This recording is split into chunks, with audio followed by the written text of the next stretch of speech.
కీర్తనలు 57 అధ్యాయము 7వ వచనం. నా హృదయము నిబ్బరముగానున్నది, దేవా నా హృదయము నిబ్బరముగానున్నది, నేను పాడుచు స్తుతిగానము చేసేదను.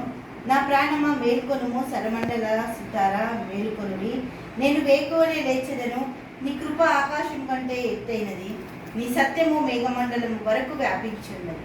ప్రభువా, జనులలో నీకు కృతజ్ఞతాస్తుతులు నేను చెల్లించదను, ప్రజల్లో నేను కీర్తించదను. దేవా, ఆకాశము కంటే అత్యున్నతుడిగా నిన్ను కనపరుచుకును, నీ ప్రభావము సర్వభూమి మీద కనబడను. దేవునికి మహిమ కలుగును కాక. హృదయము ఎంత ధైర్యంగా ఉంటే దేవుడు అన్ని కార్యాలు చేయడానికి. దేవుడు ఏమంటున్నట్టే, ఎన్ని స్ట్రగుల్స్ వస్తాయి, వేదనలు వస్తాయి, కానీ అక్కడ నీ హృదయాన్ని భద్రపరచుకో.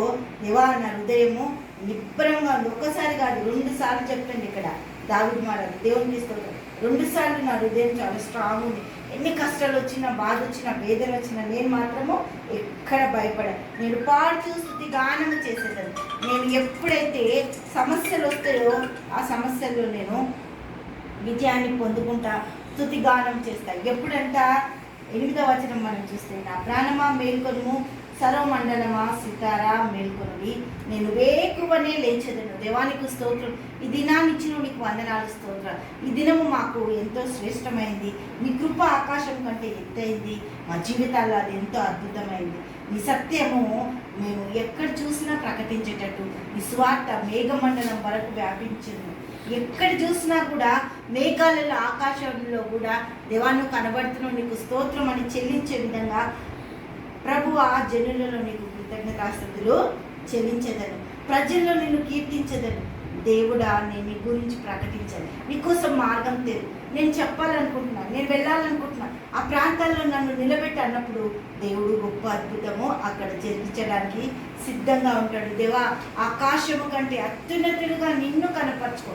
నేను కాదు, నన్ను కాదు నేను చూపించుకునేది, నిన్ను తండ్రి. నీకోసం ఒక మార్గం తెరు. నీ ప్రభావం వాళ్ళ దగ్గర చూపి అక్కడ వాళ్ళందరూ ఆశ్చర్యపోయేటట్టు గొప్ప కార్యం దయచే. అంటే దేవుని ప్రభావం అక్కడ ఉన్న ప్రతి జనము మీద, ప్రతి ప్రజల మీద, ప్రతి ఇళ్ళ మీద ఏదైతే దూషిస్తుండ్రో వాళ్ళందరికీ దేవుడు వాక్యం చెప్పడానికి, వాక్యంతో నడిపించడానికి, నిన్ను నిలబెట్టడానికి దేవుడు ఎంతో గొప్ప కార్యాలు చేయడానికి సిద్ధపడి ఉన్నాడు. దేవునికి మహిమ కలుగును గాక.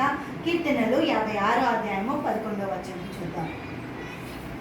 56 అధ్యాయము 11వ వచనం. నేను దేవుని యందు నమ్మిక ఉంచి ఉన్నాను, నేను భయపడను. నరులు నన్ను ఏమీ చేయగలరు? ఎక్కడ కూడా క్వశ్చన్ మార్క్ లేదు. అక్కడ ఎవరేమి చేయడానికి వీల్లేదట. దేవా, నీవు మరణంలో నుండి నా ప్రాణమును తప్పించి ఉన్నావు. నేను జీవపు వెలుగులో దేవుని సన్నిధిని సంచరించినట్లు దేవునికి మహిమ కలుగును. జారి పడకుండా నీవు నా పాదాలను తప్పించి ఉన్నావు. నేను నీకు మొక్కుకొని ఉన్నాను, నేను నీకు స్తుతి యాగం అర్పించను.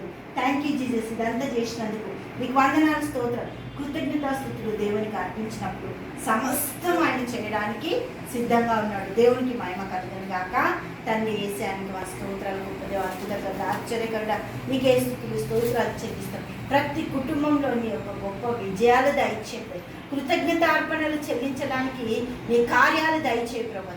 నీవు తప్ప మార్గం లేని జీవితాలలో ప్రభా, నీవే గొప్ప విజయాన్ని అనుగ్రహిస్తున్నందుకు నీకే మహిమ, ఘనత, ప్రభావాలు చెల్లిస్తూ ప్రతి ఒక్క కుటుంబాన్ని నీకు అప్పగిస్తూ ప్రార్థిస్తున్నాము తండ్రి. ఆమేన్, ఆమేన్.